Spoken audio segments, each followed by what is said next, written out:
In this video, you're going to get a reading on how to get revenge on somebody. Now, look, am I being serious about doing a video on taking revenge? Well, in a way I am. Now, this is a card reading video, and the first card that did come up for it was the revenge card. So take a peek at this. Now, what are we seeing here? Cutting off the head is boom. What a very tragic looking revenge situation this would be. But remember that we are spiritual beings having a human experience. And that means that all the things around us are not to be taken literally all the time. Now, it's true that we are going to have to live at the level of the literal details from time to time in order to operate in this world, or else we'd be breaking every law there was, because we'd say, well, we've got spiritual liberty and we can do whatever that H-E-double-L we want.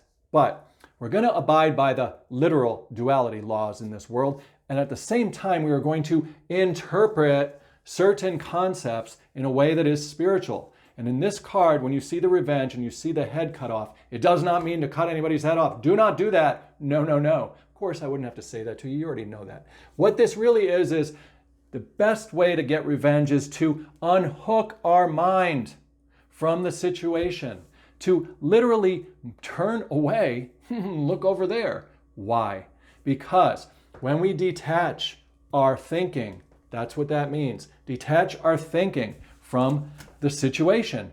We are pulling our cord of the energy out. There's nothing that we are that's living inside of that experience. We are extracting. We're cutting our head off.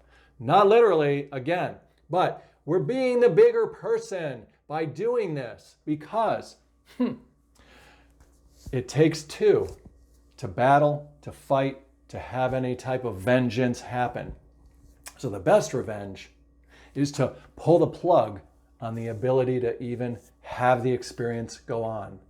Now, the second card that came up with this is the Independence card. We are emancipated when we get out of the situation mentally and emotionally. This is what life is about. Mental and emotional attachments or detachments, moving around the world as a mental and emotional spiritual being. That's what's driving our actions. That's what's driving our words. That's what is bringing to pass the experiences in our life. Now, hang on. I want to point something out real quick right here. Look at this. Doesn't that look like the Oscar, like the Academy Awards? Now, why? Because when we are in those strong mental and emotional spaces, we are playing a role in the world. We are playing in the drama, the actor, the actress, the personal self.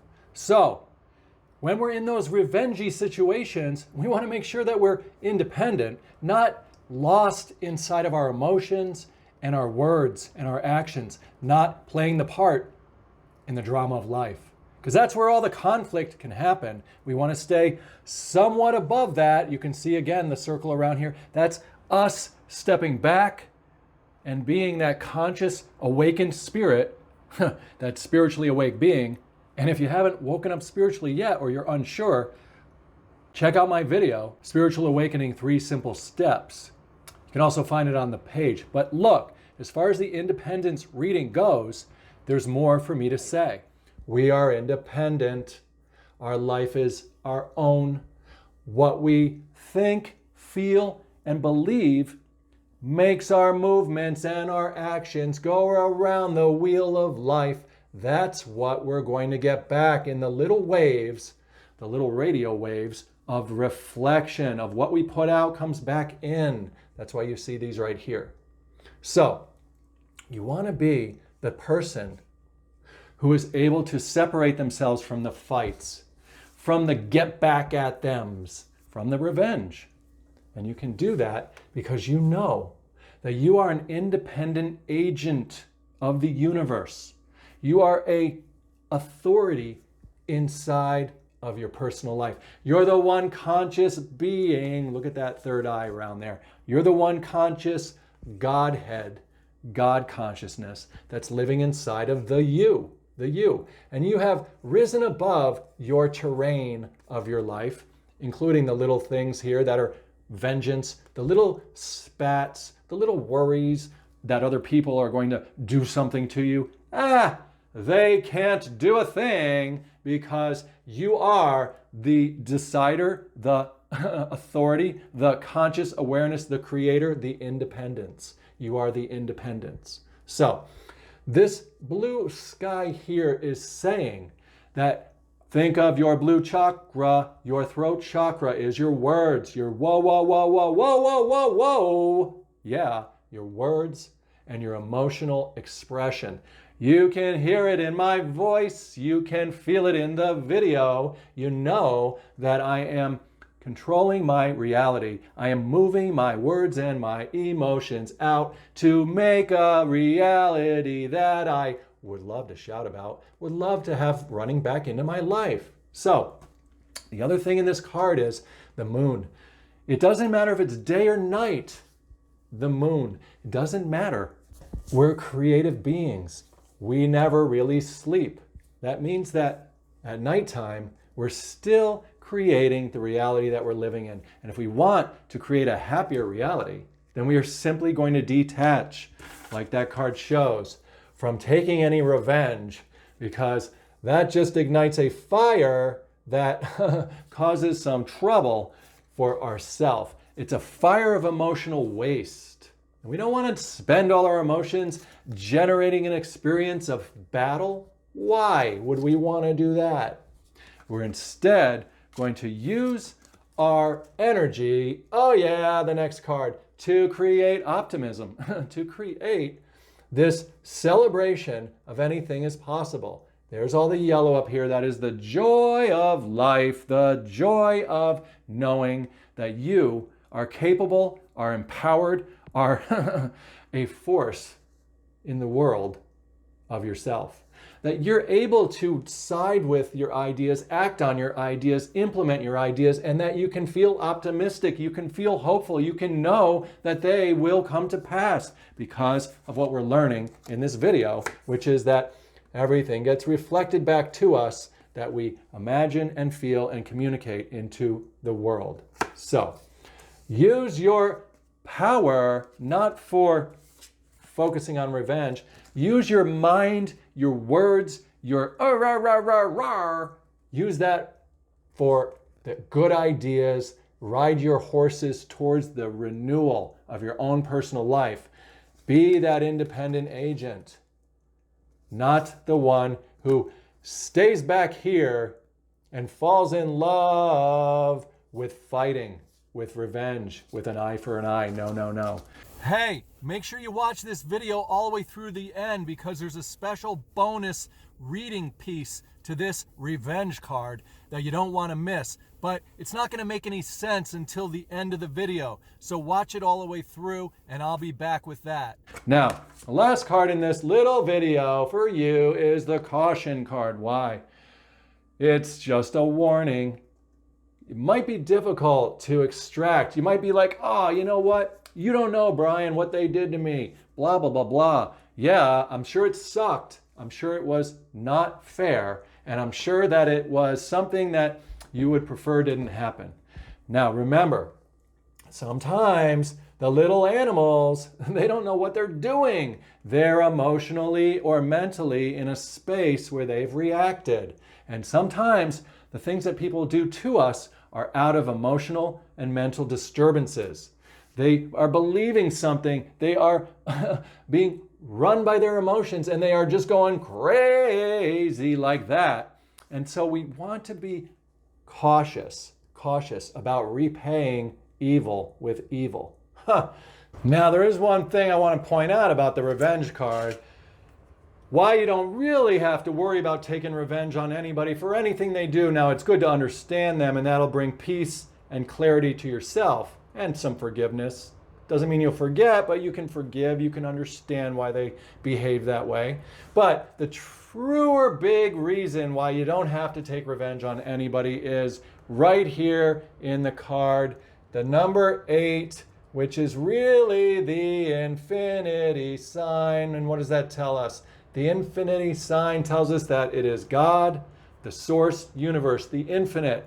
That is the one who pays back. So, vengeance is mine, says the Lord. Not to quote the Bible, but sometimes you do.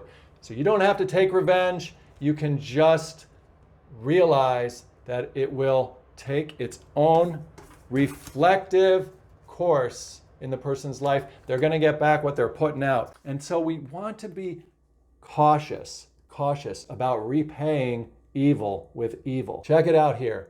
Make friends with that animal so that you can find a way to let go of any type of vengeful behavior. You can see all the blue here.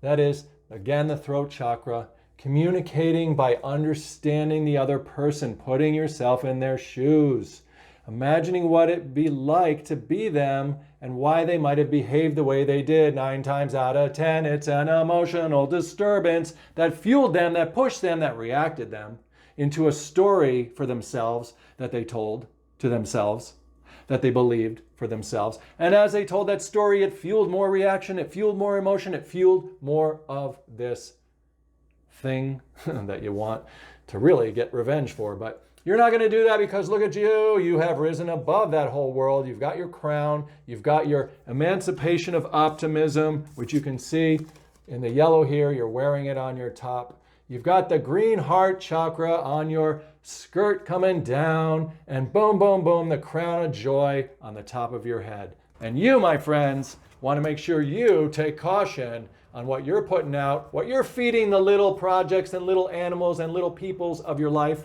what you're feeding your own creative reality. That's what all these little deer represent, all the little deer things that you invest your thinking and your emotional expressions on. They are being embodied and they're running back up to you as reflections in your reality. So stay optimistic. Keep on creating the best things you prefer. Keep your mind and your thoughts and your emotions invested in the highest ideas you can imagine. So, instead of being somebody who takes revenge and ouchie ouch, be the one who wears the crown and keeps her head on top of her shoulders, right? Quick, a bonus experience of a reading here. What is it? The hand sanitizer. Check it out. Why is this coming up for this reading? I'll tell you. First of all, because the world is a giant oracle card deck, that means you can pick up any object or anything and you can use it for a reading, because the Spirit will work through everything around us that we are willing to allow it to. Now, the hand sanitizer for this reading of revenge simply means to wash your hands clean of the experience. Really get rid of all that bacteria of what? That bacteria of your part in it. Look closely at what you might have done that might have played a role in this thing being triggered with the other person. Now, it doesn't mean that it's all your fault or anything like that. No, no, no. It just means that when we are quick to look at our own behaviors, then we'll be able to sanitize it or scrub it clean by making the amend. If we found we were emotionally disturbed and we reacted and we, lashed out at that person, we can go back and we can clean up our side of the street. Simply say, I was wrong. My emotions got the best of me. I don't want to behave in that way. I don't want to be a person whose emotions push their actions. So I want to apologize for that. It doesn't mean we're excusing them from their behaviors. It just means we're using the hand sanitizer. We're cleaning up our side of the street. That's going to free up so much more mental and emotional power for you to point towards those optimistic ideas that you really, really want to get invested in. That's your reading on revenge. Go ahead and like this video, subscribe to this channel. I'm making more videos. I make them regularly. Be a part of the spiritual journey that we are all on. I'm here to help. I'm here to offer guidance. I'm here to offer information that if you put it into your consciousness and contemplate it, it can lead to powerful transformation, a shift in your identity, a shift in your reality, and an empowerment beyond this world. Thank you so much.